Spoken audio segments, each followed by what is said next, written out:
One of Britain's most popular entertainers, David Walliams sold 50 million children's books. Then everything changed because of one leaked discussion. After his 10 years on Britain's Got Talent, the country was horrified by what they heard in 2022. However, what he had been concealing since he was a young boy was far worse than those offensive remarks. A pain that began while he was too young to comprehend it, family secrets, and several suicide attempts. David Walliams' true tale isn't one of scandal or stardom. The story revolves around a man who has fought to keep his intellect alive all of his life. August 20, 1971, saw the birth of David Walliams in Merton, London. Peter, his father, earned roughly $8,000 annually as a London transport employee. Kathleen, his mother, worked in a hospital lab and earned between $500 and $200 annually. Their small two-bedroom home was located in Banstead, Surrey. Back then, a dollar was only worth about $18,000. From the outside, their lives appeared to be typical. However, 4-year-old David would spend hours by himself in the bathroom of that residence, talking in voices he found amusing on television. At one point, his mother claimed to have discovered him engaging in lengthy conversations with fictional characters, each of whom had a distinct voice. The fact that he was already coping with worry and grief as a child was unknown at the time. David joined the Sea Scouts when he was 7 years old. Everything went wrong in 3 weeks, despite his desire to feel like one of the boys. He began to be teased by older lads for behaving ostentatious and talking too sophisticated. At a scout camp on Brownsea Island that summer, things became really scary. David was discovered hanging from a tree one night by his neckerchief. The scout leaders said it was an accident, but David later acknowledged that he had attempted suicide. He had lost all desire to live. There was no truth from the adults. They told his parents he had fallen. A lifetime struggle within his psyche began at that very moment. While in the Scouts, he made one of the youngest known suicide attempts in the United Kingdom.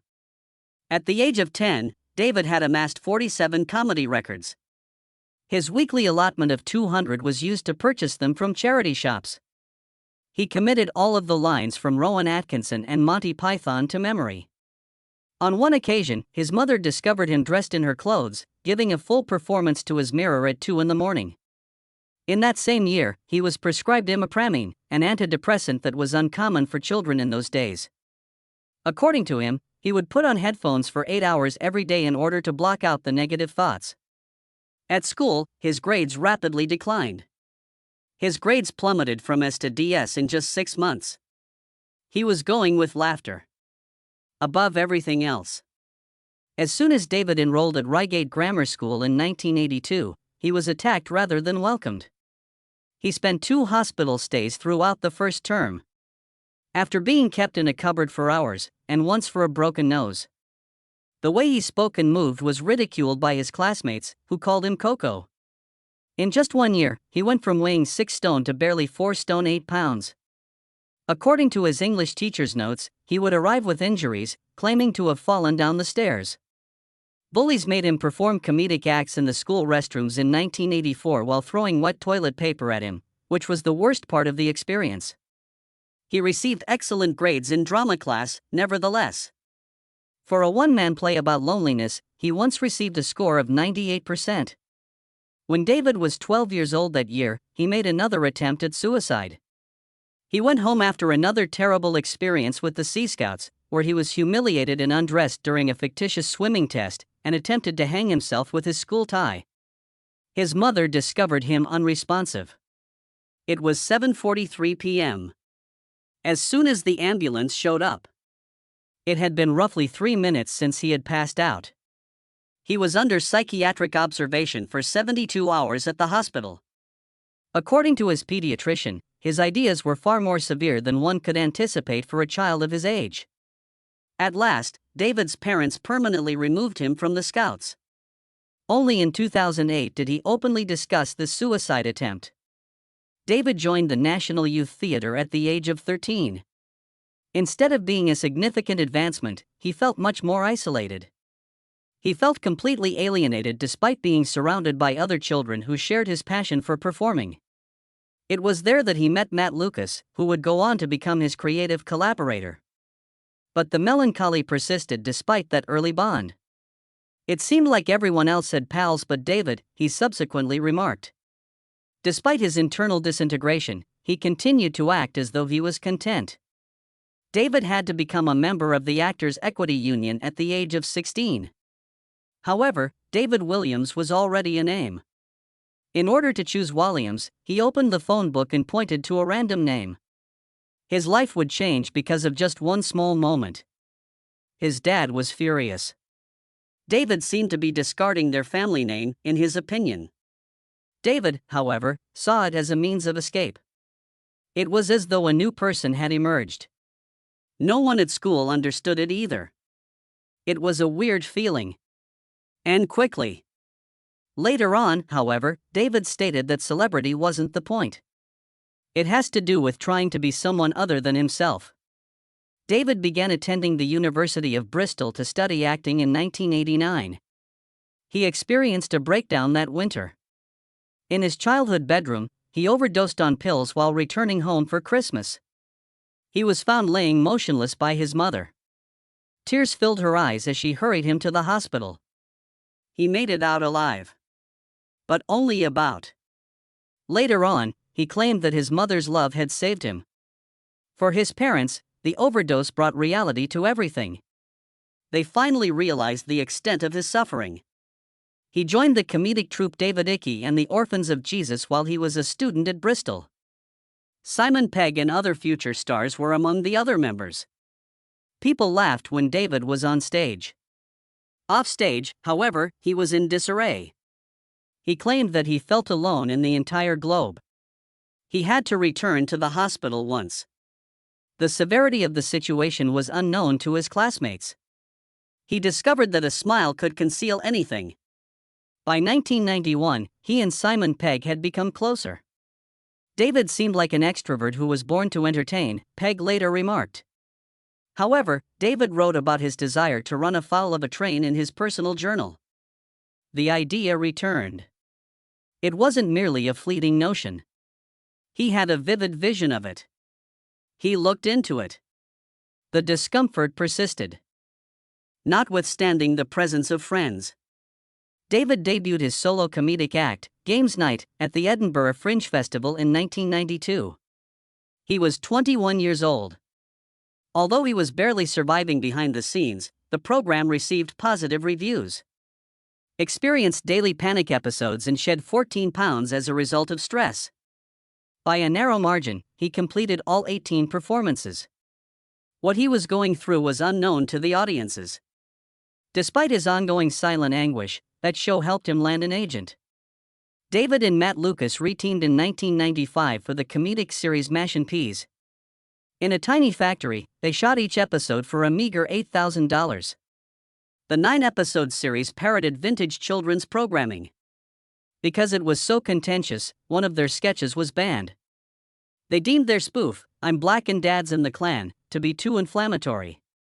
However, it established their careers and became a cult hit. They began another program, Rock Profiles, in 1999. They posed as music stars and conducted phony interviews. But tension was building behind the scenes. During filming, David would abruptly vanish. In his absence, Lucas had to improvise. Celebrities like Gary Barlow were ridiculed by them. Some stars, however, weren't pleased. Barlow's group even threatened to file a lawsuit. With over 2 million viewers during a special in 2001, the show became their biggest hit to date in spite of all of that. David played a crazy character named Vulva in the 2001 cult series Spaced. He portrayed an oddly performing androgynous artist. His 8-minute job required hours of makeup application. He was struck in the face at the end of one scenario, which took place during an art exhibition. Despite the character's strangeness, David gave it genuine emotion. For him, the experience was quite personal. He played the lead role in the BBC movie Cruise of the Gods in 2002. He was a die-hard fan of a phony science fiction program. He prepared for the job by attending actual gatherings. His character completely loses it in one scene. His performance was both heartbreaking and humorous, according to critics. The film's emotional high point was his 2-minute rant about how childhood heroes failed him down. It took David Walliams a long time to achieve fame. When he and his friend Matt Lucas established Little Britain on BBC Radio 4 in August 2000, his journey began in a low-key manner. Even though it was late 11 p.m., those who heard it couldn't stop talking about it. They had first connected while performing comedy at Bristol University years prior. And now they were making up characters like Emily Howard, Marjorie Dawes, and Vicky Pollard, which were weird and crazy. Even though the radio version only featured 9 episodes, it created a lot of buzz. It was shocking in addition to being humorous. It touched on topics that most shows shied away from, which caused viewers to gasp and laugh. The first spark in what would develop into a $25 million comic empire was that little radio program. In 2003, 3 years later, BBC Three became the new home of Little Britain. It all blew up at that point. A channel record of 1.8 million people watched the first TV show. Walliams was unreserved. Wearing wigs, makeup, and elaborate costumes, he transformed into outrageous, exaggerated personalities that made some viewers chuckle and others feel uneasy. Among his most memorable was Emily Howard, a male dressed in Victorian attire who made a terrible impression of a woman and exclaimed, "I'm a lady." When the show debuted on BBC One in 2005, each episode drew 9.5 million people. Consequently, Little Britain was watched by about 4 out of 10 TV viewers at the time. Just the DVD sales brought in $3.5 million. Although Walliams was now a comic sensation, not all of the attention was positive. He debuted a character named Harvey Pincher in 2004 who screamed, "Biddy, Biddy," while feigning to nurse from his mother. Walliams pretended to be a child while acting like one in eateries and retail establishments. They were appalled. The removal of the show was urged by religious leaders and parent groups. Although it was outright prohibited in certain nations, it gained so much popularity that Biddy merchandise was even offered. And it earned even more. According to Walliams, he did it merely to startle people. It was successful. In 2005 and 2006, Walliams and Lucas performed live in Little Britain. It turned out to be the longest-running comedy tour in the UK ever. They earned more than $25 million by performing 201 gigs in front of 800,000 people. It sold out a year ahead of schedule. Despite his ability to make everyone laugh, Walliams was actually collapsing. Prior to the trip, on New Year's Day 2003, he had attempted suicide. With a kitchen knife, he sliced his throat and wrists. He attempted suicide by hanging later that year. He wrote, "I knew I didn't really want to die," in his diary. "I simply didn't want to survive." Night after night he continued to perform. After he overdosed, his mother once discovered him and sobbed for weeks. Even while he was receiving treatment for depression at the Priory Clinic, he continued to perform. Little Britain made the journey across the sea in 2008. After airing on HBO, Little Britain USA received 2 Emmy nominations. This time, Walliams infused the characters with more of his own poignancy. They weren't merely amusing. They were just as broken as he was. The same jokes, however, were not well received by American spectators. Many were offended by the stereotypes and even accused the show of using blackface and bigotry. HBO terminated it after only 6 episodes due to the low ratings. The show's American adaptation failed despite winning an Emmy for Outstanding Comedy in 2007. Walliams' demise began at that same moment. The humor was evolving.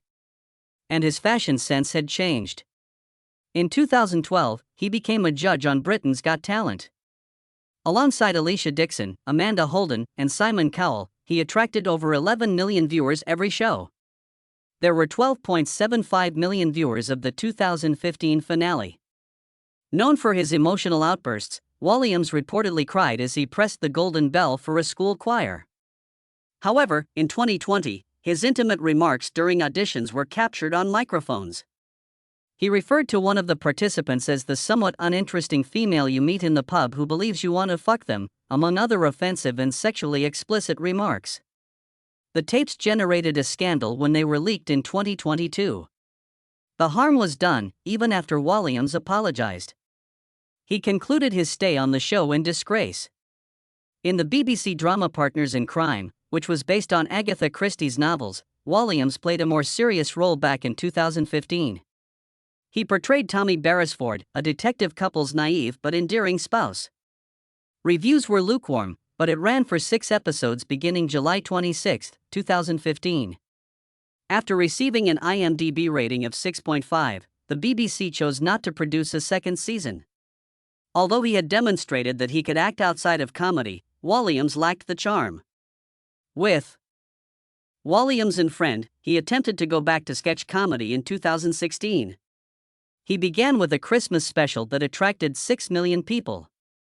However, after only 6 episodes, the figure fell to 2.3 million.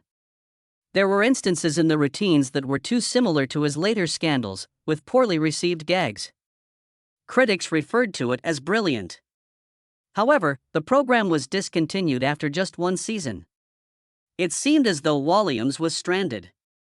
His old method was no longer effective. He played Prince Sextus in the 2007 film Stardust, which was a minor role. The film stars Claire Danes, Michelle Pfeiffer, and Robert De Niro and had a massive budget of between $70 and $88.5 million. It became a cult favorite and brought in $137 million globally. Despite having a modest role, Walliams proved he could compete with big-name celebrities. ITV offered him his own chat show, The Nightly Show, in 2017. The 10 p.m. was replaced by it. News and had 2.9 million viewers at launch. Only 1.2 million people were watching by Friday, though. That was a 5-day decline of 59%. It was destroyed by critics. People were upset that the news had been changed. It was all viewed as a failure. It was also Walliams' final solo performance. However, Walliams was evolving into a new kind of star around this time. He published his debut children's book, The Boy in the Dress, in October 2008. It was about a boy named Dennis who dresses like a girl. It created a great commotion. It was deemed unsafe by some parents who said it was encouraging transgenderism. The debate escalated in 2017 after Australian consumers called for its removal from LD shelves. Still, the book was a success. Walliams claimed that he wrote it to aid in mutual understanding and acceptance. In 2014, the BBC made a movie about it, and in 2019, the Royal Shakespeare Company made a musical out of it. Over 40 million children's books were sold as a result of the book, which marked the beginning of a new phase in his career. Walliams was not merely a writer. In July 2006, he spent 10 hours and 34 minutes swimming 21 miles across the English Channel. Singing ABBA and Pet Shop Boys songs in his head, he persevered through freezing temperatures, shipwrecks, and jellyfish. Nearly $1 million was raised by him for sports relief. He later clarified that it wasn't solely for charity. He was attempting to get away from his own inner melancholy. He termed the swim his redemption and trained for 11 months while performing live. He wrote Gangsta Granny in 2011 after suffering the loss of his father, Peter Williams, to liver cancer in December 2007. It had only been 3 months after Peter's diagnosis. He was not even a drinker. The family was surprised by the sickness. Williams put everything on hold to be with his father, putting off the American adaptation of Little Britain. The plot of Gangster Granny, which centers on an 11-year-old child who discovers his grandmother is a jewel thief, was really about love, loss, and the importance of family. In 2022, it received a sequel after becoming a popular TV special. This time, Walliams swam 140 miles through the contaminated River Thames in September 2011. He became ill midway through, vomiting and having a temperature from ingesting microorganisms. On September 12, 2011, however, he persisted and completed the swim. He once again raised more than $1 million. He subsequently stated that he did it as a diversion from his despair. He fought the sadness with the help of the pain. Ratburger, his book from 2012, was adapted into a Christmas movie in 2017. The narrative of Zoe, a girl, was dark, who gets tormented at school and mistreated at home. A villain who wants to turn rats into hamburgers confronts her, and she makes a friend in a dancing rat.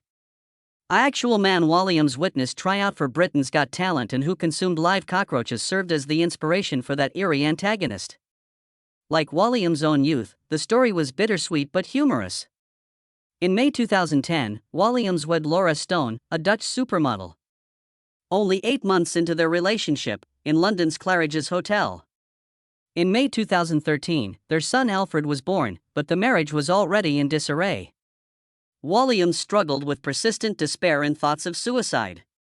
A psychiatrist warned of the danger since his moods were so erratic. Laura and their son, along with the dog, moved out in March 2015. Although Walliams made an effort to conceal his suffering, people around him could see it clearly. Over $19 million, their divorce descended into a contentious legal battle. Laura had an income of $2.6 million and David $16.3 million. The dispute over Alfred's custody and money continued for more than 14 months. Walliams' mental health deteriorated due to the stress of the ultimate settlement, which was kept a secret. During the 2020 filming, Who Do You Believe You Are? Something David discovered shocked him. Having been diagnosed with shell shock during World War I, his great-grandfather, John George Borman, spent 43 years in a mental institution before passing away in a hospital in 1962. He was declared insane in 1919. David became aware of the long history of mental illness in his family. He recognized in his great-grandfather the same suffering he had endured throughout his life. As the world laughed at the popular comedy show Little Britain in 2003, David Walliams was silently collapsing. He made multiple suicide attempts that year. He used a kitchen knife to slit his throat and wrists on New Year's Day. After a traumatic breakup later that year, he attempted suicide by hanging. He attempted hanging himself, but I realized I didn't want to die, he wrote in his diary. I simply didn't want to survive. I took my wake with my feet and sat down. He also said he nearly stepped in front of a train. While the public saw a funny man on TV, behind the scenes, he was drowning in sadness and desperation. Nobody knew just how serious it was. His pain didn't start in adulthood. Back in 1989, when he was just 18 and home for Christmas during his first break from university, he overdosed on painkillers in his childhood bedroom. His mother, Kathleen, walked in and found him lying lifeless on his bed. She thought he was dead. He later said, "It broke her heart. She cried for weeks. I'm ashamed I was so selfish to put her through this." That overdose was the first sign of something much deeper, something that had been building since he was young. When he was 12 years old, he went to a Sea Scouts camp and was badly bullied. It hurt him so deeply that he tried to hang himself at the camp. He only stopped because he was too tall for it to work. That moment marked the beginning of something dark inside him. From then on, self-destructive thoughts became a regular part of his life. No matter how successful he became, that pain followed him everywhere. In the 1990s, doctors finally gave it a name. He was diagnosed with severe depression and was treated at the Priory, a well-known clinic for people going through mental health crises. His family had a history of mental illness, and that made him even more vulnerable. Studies say bipolar disorder can be passed down through families, and people with close relatives who have it are almost 8 times more likely to develop it too. For Walliams, the sadness wasn't just about bad things happening, it was wired into him. In 2011, he did a 140-mile charity swim in the River Thames. He said he wanted to punish himself, to feel pain. To push his body as hard as his mind had already been pushed. But the river was filthy. He got violently sick. He vomited, had diarrhea, high fevers, and nearly died from an infection known as Thames tummy. Some swimmers who got the same illness ended up on life support. His body started shutting down. He later needed emergency back surgery in 2013 because of the damage. What started as a good cause ended up being another way he hurt himself. Then, in January 2020, something happened that changed his life again. During filming breaks on Britain's Got Talent, he made private, crude comments about contestants. He didn't know the microphones were still recording. He called an older man a terrible word and made a sexual joke about a female performer.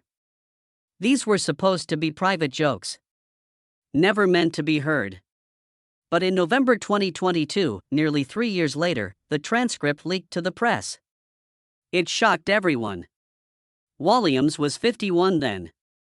He apologized right away, saying those conversations were never meant to be public. But it was too late. The scandal exploded. People who had once seen him as a kind children's author and family entertainer were now seeing another side. Fremantle, the production company behind Britain's Got Talent, had just offered him a $1 million contract to return for the 2023 season. They took it back immediately. That same month, his psychiatrist revealed Walliams was having severe suicidal thoughts again. He couldn't stop the negative thoughts. He told people he had lost his ability to be funny. He became scared to even enter a TV studio, worried that more recordings might come out. His decade-long run as a judge from 2012 to 2022 was over. He was replaced by Bruno Tonioli, who was paid $1.5 million. In September 2023, Walliams sued Fremantle in the High Court. He said they had kept his microphone on all day, even during breaks, and recorded his personal conversations without telling him. The lawsuit revealed they had recordings of him talking about his food addiction, his father's death, and the end of his marriage. Walliams said the leak had caused him serious mental harm and massive financial loss. In November 2023, they reached a private settlement. Fremantle apologized and promised to treat future performers with more respect. The damage to his career was massive. After the story broke in November 2022, he lost around $1.7 million in planned work. A Channel 4 project set in India was cancelled. Stage shows based on his best-selling children's books were dropped. His podcast with Matt Lucas was shelved. Nobody wanted to take the risk of working with him. His reputation as a safe family-friendly writer was shattered. TV channels stayed away. Book events went quiet. Court documents confirmed that almost all his TV income had vanished. The contrast between the man people thought they knew and the man in those recordings was hard to accept. He had spent over a decade building a career as a children's writer, selling more than 50 million books in over 50 languages. Titles like Gangster Granny and The World's Worst Children made him a household name. His stories were funny and sweet. Parents trusted him. Kids loved him. But now, everything had changed. His private pain had been recorded. His jokes, his sadness, even his darkest thoughts, things no one was ever supposed to hear, had been exposed. What hurt even more was how systematic it was. For 10 straight years, from 2012 to 2022, his microphones had picked up nearly every moment. And when those recordings came out, the image he had spent so long building crumbled overnight. He had originally sued for $10 million, but in the end, the settlement was said to be way under that amount.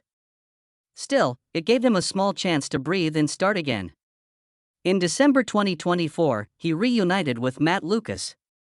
They were working on a new podcast together called Making a Scene, planned for release in January 2025. They also met with Netflix to pitch some new projects, not Little Britain reboots, but fresh ideas.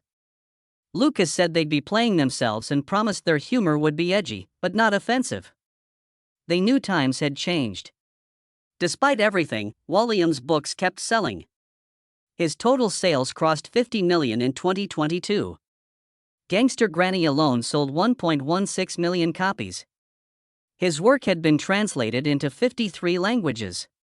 He kept writing, releasing new books like the David Walliams Annual 2025. In January 2025, he went on tour in India to promote his books, which had already sold 37 million copies globally.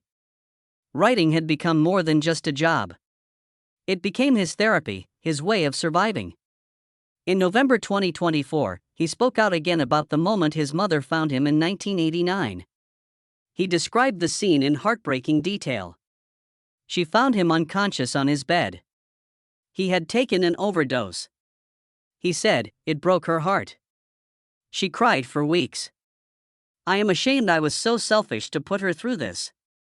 He also talked about the fear he lived with. Fear of life. Fear of love. Fear of everything. He wanted people to understand that mental illness can hide behind a smile. That family can make the difference between life and death.